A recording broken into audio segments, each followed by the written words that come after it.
Anzhelika Tartanova was born on October 30, 1992, in the settlement of Mostovskoye in Krasnodar Krai, Russia. Little is publicly documented about her childhood. But as she grew older, Anzhelika reportedly drew different life. She eventually moved toward Moscow, where she pursued modeling, photography, social media, and other opportunities connected with the entertainment industry. Moscow offered possibilities that a small settlement could not. It was a city where someone could reinvent themselves, and Anzhelika tried to do exactly that. She developed an online presence and worked on building her image as a model. To people looking at her social media photographs, her life could appear glamorous. But behind those photographs was a much more complicated personal life. Anzhelika had a teenage son from an earlier marriage. According to reports, the boy lived with his father, while Anzhelika gradually tried to rebuild her relationship with him. Then, in 2025, another person entered her life, a businessman named Dmitry Kuzmin. According as considerably older than Anzhelika, and what initially appeared to be a relationship would eventually become central to the investigation. According to Anzhelika's sister and people close to her, the relationship became increasingly complicated. Her relatives later claimed that Dmitry was jealous and controlling. They said he attempted to influence who Anzhelika could meet and where she could go. Her sister also alleged that Anzhelika had complained about physical aggression before the incident. These are allegations from relatives and should not be treated as established facts unless proven in court. But there was another important detail. According to her family, Anzhelika had begun thinking about leaving. She reportedly started preparing her belongings. There was a possibility that she was going to move away from the relationship. According to investigators, the critical incident occurred around November 22, 2025. The precise circumstances surrounding what happened inside the apartment became the subject of an investigation. According to the investigative version reported by Russian media, Dmitry Kuzmin was in the apartment with Anzhelika when an argument occurred. Investigators alleged that he struck her in the head, causing a severe traumatic brain injury. But at the time, Anzhelika's family didn't know any of this. They didn't know she was seriously she was in hospital, and they didn't know that the woman they were desperately trying to contact was already receiving emergency medical treatment. On November 23rd, according to reports, Anzhelika contacted emergency medical services herself. She was taken to Moscow's Pirogov hospital. Doctors discovered a devastating head injury. Reports described severe brain trauma, an intracerebral hematoma, and swelling of the brain. Her condition was serious enough that doctors had to perform emergency neurosurgery, a portion OE removed to relieve pressure on the brain. Her doctors later explained that brain tissue itself had been damaged. This wasn't a minor injury. It was a medical emergency in which every hour mattered. One of the doctors who treated Anzhelika later said that the treatment had to be performed within a critical window. And while doctors fought to save her life, something strange was happening outside the hospital. She was missing. On November 28th, Anzhelika stopped communicating normally with her family.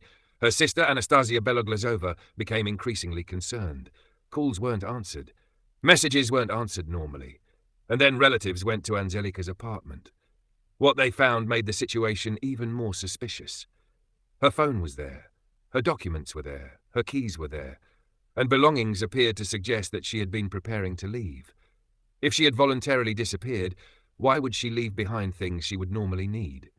The family became convinced that something was wrong. They contacted authorities and began looking for her. For days, nobody knew where she was. Then investigators discovered the answer. Anzhelika had not vanished. She had been lying in a hospital. There was another disturbing element. Someone appeared to be using Anzhelika's phone while she was receiving treatment. According to reports, messages continued to be sent from her phone even though she was in the hospital and unable to communicate normally. Her relatives noticed that the tone of the messages seemed unusual. At one point, her teenage son reportedly received a short response from the phone. It didn't sound like the way his mother normally communicated with him. The messages reportedly continued for days. This raised an obvious question. Who was using Anzhelika's phone? And why? The answer became part of the mystery surrounding the case. On December 9th, reports about Anzhelika's disappearance became public. By then, investigators knew that she had been hospitalized for approximately 2 weeks. Police opened a criminal investigation. Initially, authorities were searching for the person believed to have caused the injuries. The case was investigated under the Russian criminal law provision concerning intentional infliction of grievous bodily harm. Attention quickly focused on Anzhelika's boyfriend. His name was Dmitry Kuzmin. According to Ria's old, Investigators alleged that he had been with Anzhelika during the confrontation, and eventually he was detained. The case became a battle between competing accounts. According to investigators, an argument took place and Kuzmin struck Anzhelika, causing her devastating injuries. Anzhelika herself reportedly told medical personnel that a man she knew had attacked her. Later reports identified Kuzmin as the person she accused, but Kuzmin's side presented a different account. In later reporting, a version attributed to him was that Anzhelika had simply fallen in the bathroom. That explanation was disputed by Anzhelika's relatives. The investigation therefore had to DTD happened inside the apartment. Was the injury the result of an accidental fall, or was it caused deliberately? That question would ultimately have to be answered through evidence, witness accounts, medical findings, and the judicial process. While the investigation continued, Anzhelika was fighting a completely different battle. She survived. But surviving the injury did not mean she simply returned to her previous life. She had undergone major neurosurgery. She experienced serious neurological consequences. And perhaps the most heartbreaking consequence was memory loss. When she regained consciousness, she reportedly couldn't remember important parts of her life. According to later reporting, she struggled to remember her parents. She even struggled to remember her own son. Imagine waking up in a hospital and looking at people who tell you they are your family, but your mind cannot immediately connect those faces to memories. That became one of the most painful parts of Anzhelika's recovery. Doctors later explained how serious her condition had been. In January 2026, the physician who operated on Anzhelika described significant damage to brain tissue. Part of the skull and part of the skull base had to be removed to relieve pressure on the brain. The medical team believed the injury had been caused by a strong impact, but the precise circumstance remained a matter for investigators and the courts. This distinction is important. A doctor can explain what injury occurred. An investigation must establish how it occurred and who was responsible, and that is exactly what authorities were trying to determine. Dmitry Kuzmin was eventually brought before a Moscow court. In December 2025, a court ordered him to remain under house arrest for 1 month and 24 days while the case proceeded.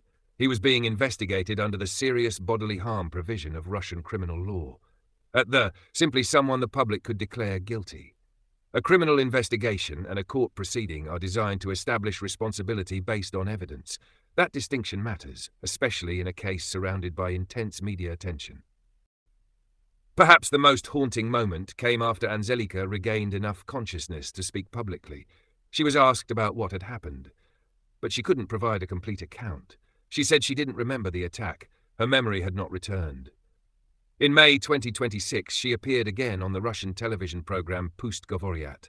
By then, she had undergone 3 operations and was continuing rehabilitation. She reportedly said that her speech still had difficulties, but that she felt better physically.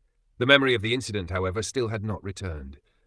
This created a tragic paradox.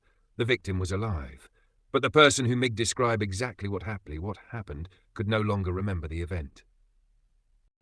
Even after months of reporting, several questions remained central to the case. What exactly happened inside the apartment? Who was present?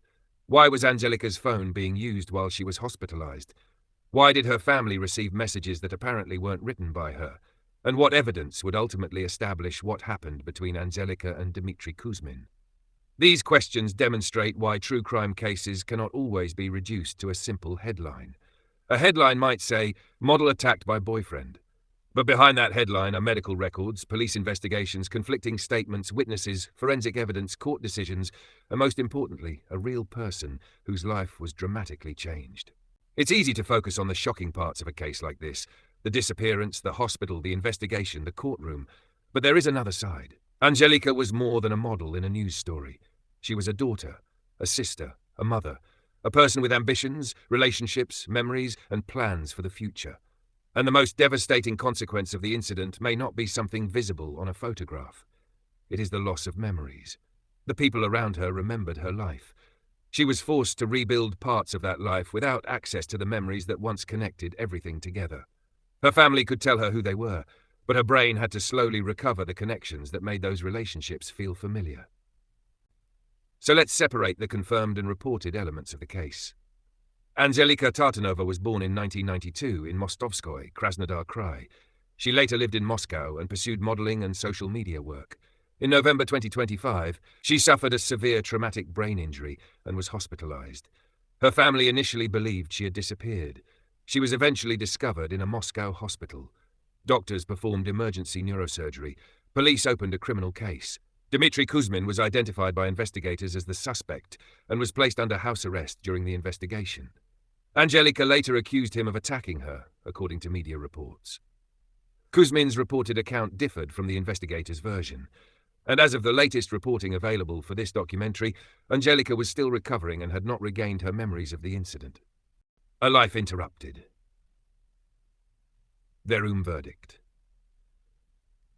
There are stories that end with a confession, and there are stories where the biggest question remains unanswered. The story of Anzhelika Tartanova is different. She survived, but survival came with a devastating price. A woman who once knew her own history suddenly found herself trying to reconstruct it. Her family remembered. Her doctors remembered. The investigators remembered. But Anzhelika herself was left without the memories that could have explained one of the darkest moments of her life. And perhaps that is what makes this case so haunting. Not simply the mystery surrounding what happened, but what happened afterward.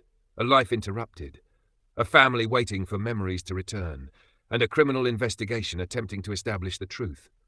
The case is also a reminder that behind every headline is a real human being, someone's daughter, someone's sister, someone's mother, and someone whose future can change in a single moment. This video is created for educational and documentary purposes. The allegations discussed in this narration should not be treated as a final determination of guilt unless established by a court. If you found this story informative, subscribe to Thomte Explained for more real cases, mysteries, history, and documentary-style stories. See you in the next video with another fascinating movie, mystery, or true story. Until then, take care.